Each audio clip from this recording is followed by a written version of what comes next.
Hello दोस्तों, नमस्ते। मेरा नाम रविकांत भारती है। 2014 से जब से बीजेपी सत्ता में आई है तब से मोब लिंचिंग आए दिन होते रहता है, जिसमें किसी न किसी निर्दोष भाई को, मुसलमान भाई को मार दिया जाता है और बोला जाता है जय श्री राम बोलो नहीं तो मारेंगे। और ऐसे मार मार के ये लोग जय श्री राम के नाम को भी कलंकित कर रहे हैं। ये लोग हिंदू धर्म को कलंकित कर रहे हैं। ये लोग तथाकथित संघी मानसिकता के लोग हैं जो देश में नफरत फैलाना चाहते हैं, और बीजेपी कहीं ना कहीं इस नफरत का सपोर्ट करता है। तो जब से बीजेपी सरकार आई, आप सभी जानते हैं, पहलू खान, इखलाक, जुनैद, उसके बाद अब तबरेज, उसके बाद अभी आसिफ, ऐसे कई मोब लिंचिंग हुआ है। जब सुबोध सिंह की हत्या हुई, तबरेज की हत्या हुई, इनके हत्यारे को माला पहनाया गया। जिस दिन माला पहनाया गया उसी दिन मैं समझ गया था कि आगे किसी न किसी आसिफ या किसी न किसी मुसलमान भाई को फिर जो है लिंच किया जाएगा। और अभी हाल ही में जिम ट्रेनर आसिफ जो दवा लेके अपने भाई के साथ आ रहा था, उसके गाड़ियों को घेर के उसको जय श्री राम बोलो नहीं तो मारेंगे, और इतना मारा जाता है, इतना मारा जाता है कि आसिफ दम तोड़ देता है। इसके बाद महापंचायत हरियाणा में जब लॉकडाउन का समय है, एक दुकानदार इस लॉकडाउन में शटर जैसे खोलता है ना, पुलिस का डंडा शटर पे गिरता है कि शटर नीचे करो। एक ठेला वाला अपने घर से ठेला जैसे निकालता है, ठेले पे डंडा पड़ता है कि घर में रखो। उस समय हरियाणा में जब धारा 144 और लॉकडाउन का समय था, उस वक्त एक महापंचायत में 50,000 की संख्या में भीड़ जुटती है और कार्यक्रम सफलतापूर्वक संपन्न होता है। और कार्यक्रम संपन्न होता है, राज्य सरकार, जिला प्रशासन, पुलिस प्रशासन के कानों कान खबर तक नहीं जाती। ये कैसे संभव हो सकता है? यह बिल्कुल संभव तभी हो सकता है जब सरकार इसको मदद करे। बीजेपी सरकार है हरियाणा में, और बीजेपी सरकार कहीं ना कहीं हिंदू और मुस्लिम करना चाहती है, क्योंकि हिंदू मुस्लिम में जब नागरिक बटेगा तभी तो उत्तर प्रदेश बीजेपी जीतेगा। और वह बांटने के लिए ये जो महापंचायत हुआ, इसमें अखलाक के हत्यारे को माला पहनाया गया, इसमें जुनैद के हत्यारे को माला पहनाया गया, इसमें आसिफ के हत्यारे जिनकी गिरफ्तारी हुई है उनको रिहा करने का मांग किया गया। दोस्तों, ऐसा समझिए, कोई ऐसा धर्म नहीं है, कोई ऐसा देश नहीं है जहाँ पे ये न बताया गया हो बलात्कार जो किया है उसे सजा होनी चाहिए। लेकिन भारत देश में जब से बीजेपी आई है, बलात्कारियों के सपोर्ट में रैलियाँ देखने को मिलती है। हत्या जो किया उसे सजा होनी चाहिए, लेकिन भारत देश में जब से बीजेपी आई है, हत्यारों के सपोर्ट में महापंचायत और रैलियां देखने को मिलती है।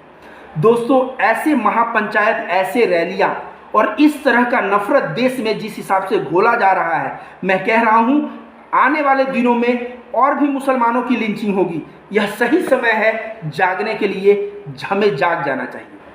मैं कह रहा हूं कि जो लोग लिंचिंग हुआ है उनको तो जेल में डाला गया है, जो लिंचिंग हुआ है उसको माला पहनाने वाले जो लोग हैं उनको भी तुरंत प्रभाव से जेल के अंदर डालना चाहिए, ताकि देश में एक मैसेज जाए कि हत्यारों को माला पहनाओगे, उसको सम्मानित करोगे तो तुम्हारा भी यही हश्र होगा। एक बंदा है, करणी सेना का अध्यक्ष अपने आप को कहता है, और उसका नाम है सूरजपाल। यह सूरजपाल, इस हरामखोर को इतनी बुद्धि नहीं है, इसका बेटा आत्महत्या कर लेता है। किसी का बेटा कब आत्महत्या करता है? जब बाप उस पर 10 तरह की पाबंदियां लगाएगा। जो बाप पाबंदी लगाता है कि पद्मावत रिलीज नहीं होगा, अगर रिलीज होगा तो स्कूल, बच्चे के स्कूल बस पे आक्रमण कर दिया जाता है। वही करणी सेना जो सूरजपाल जैसे आतंकवादी हैं, ऐसे आतंकवादी वहाँ पे भाषण देते हैं और कहते हैं कि जहाँ भी मुल्लाओं को देखो ठोक दो, किसी की माँ ने दूध पिलाया है तो इन मुल्लाओं को बचा लो। अभी अगर कोई ये मौलाना कह दिया होता यह बात, तो उस मौलाना को जेल के अंदर डाल दिया गया होता। 50,000 तो छोड़िए, अगर 400 मुसलमानों का भीड़ किसी धार्मिक कार्य से भी अगर जुट जाए तो उसको मरकज का नाम देके मुसलमान कम्युनिटी को बदनाम करने का कोशिश किया जाएगा। लेकिन 50,000 का भीड़ और मुसलमानों के हत्या की बात, मुसलमानों को ठोक देने की बात, और जो मुसलमान के हत्यारे हैं उन हत्यारों को माला पहनाया जा रहा है। यह कैसा देश बना रहे हैं ये लोग? मैं कहूँगा इन संघियों को, तथाकथित हिंदू संगठन, ये लोग हिंदू नहीं है, नकली हिंदू हैं। इनको हिंदू धर्म की 1% समझ नहीं है। हिंदू धर्म की समझ होती तो ऐसे बेवकूफ़ी वाला कार्य ये लोग कभी नहीं करते। मैं ऐसे लोगों को नकली हिंदू ही मानते हैं जो संख्या में 50,000 लाख की संख्या में होंगे। और सूरजपाल तुम्हारे बाप की औकात नहीं है। तुम बोलते हो माँ का दूध, तुम्हारे बाप की औकात नहीं है कि आसिफ के हत्यारे जो गिरफ्तार हुए हैं उनको छुड़ा लो। अगर उनको तुम 50,000 का भीड़ दिखा के प्रशासन का प्रेशर बना के छुड़ा लेना चाहते हो तो समझ लो ये 50,000 तो कुछ नहीं है।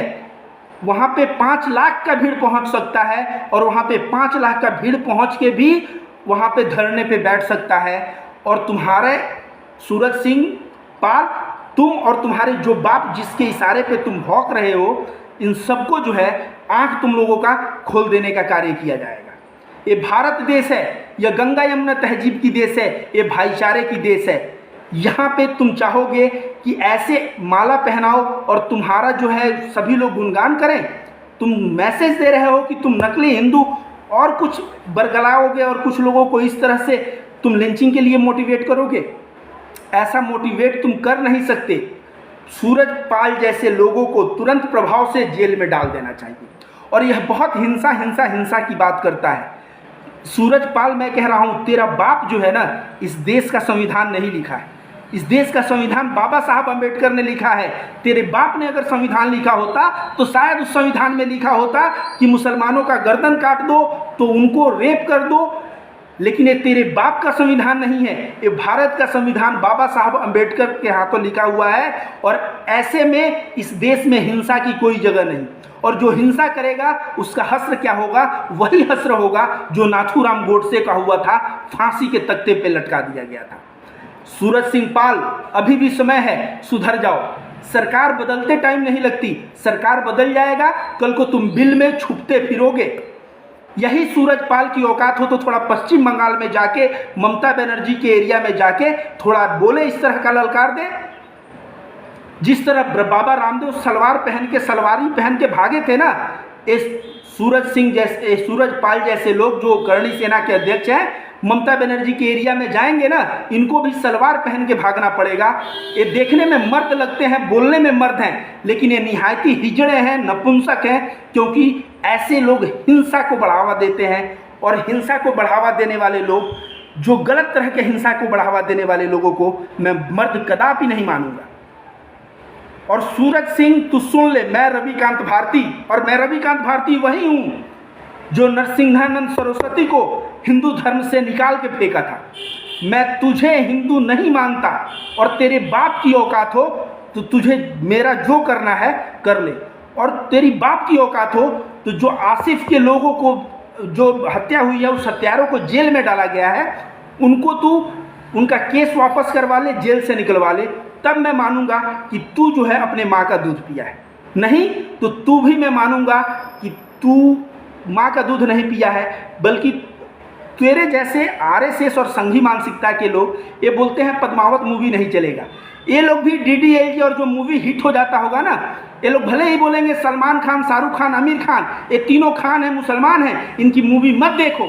लेकिन जब 3 इडियट जैसा मूवी आता होगा, जब डीडीएलजे जैसा मूवी आता होगा, तो छुप के ये लोग भी देखा करते होंगे। इन लोगों का कोई जमीर नहीं होता। और जिनका कोई जमीर नहीं होता, ये संघी मानसिकता के लोग, ये नकली हिंदू लोग, ये लोग भारत देश को दिशा देंगे। ये भारत बुद्ध और महावीर की धरती है। यह कृष्ण की गीता यहीं पे सुनाई गई थी। यह देश जो है हिंसा को बर्दाश्त नहीं करेगा और हिंसा को कदापि बर्दाश्त नहीं करेगा जब तू हत्यारे को माला पहनाएगा। मैं हरियाणा सरकार से गुहार करूंगा कि जो आयोजक थे उनको तुरंत प्रभाव से जेल में डाला जाए। और सूरज सिंह पाल जो है, सूरजपाल, ऐसे लोगों को भी तुरंत प्रभाव से जेल में डाला जाए। ऐसे लोग जब तक बाहर रहेंगे इस धरती पे नफरत के सिवा और कुछ दिखेगा नहीं। लेकिन इनके इस मंसूबे को मैं रविकांत भारती कामयाब नहीं होने दूंगा। मैं गली गली, गांव गांव घूम के, इलाके इलाके घूम के, हिंदू और मुसलमान क्षेत्र में घूम के मैं भाईचारे को बढ़ावा दूंगा। और मैं बताऊंगा कि ये सूरजपाल जो है ऐसी घटनाएं क्यों कर रहा है, क्योंकि अगले साल उत्तर प्रदेश में चुनाव है। किसी भी तरह देश को हिंदू मुस्लिम में बांटना है ताकि उत्तर प्रदेश भी हिंदू मुस्लिम में बटे और हिंदुओं का वोट योगी गवर्नमेंट ले और गवर्नमेंट लेके फिर हिंदुओं को बेरोजगार रखा जाए, मुसलमानों पे अत्याचार किया जाए, इस तरह का मंसूबा जब तक रविकांत भारती जिंदा है तब तक बिल्कुल कामयाब नहीं होगा। और समय आएगा दोस्तों, आप लोग मेरे वीडियो को देखते हैं, देखिए मैं कैसे गांव-गांव जाके कैसे भीड़ को मैं समझाता हूं कि ये मोदी गवर्नमेंट और योगी गवर्नमेंट की असलियत मैं दिखाता हूं।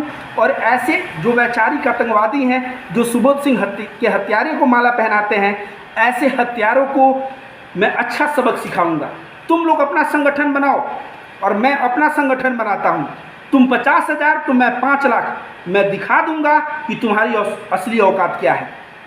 धन्यवाद।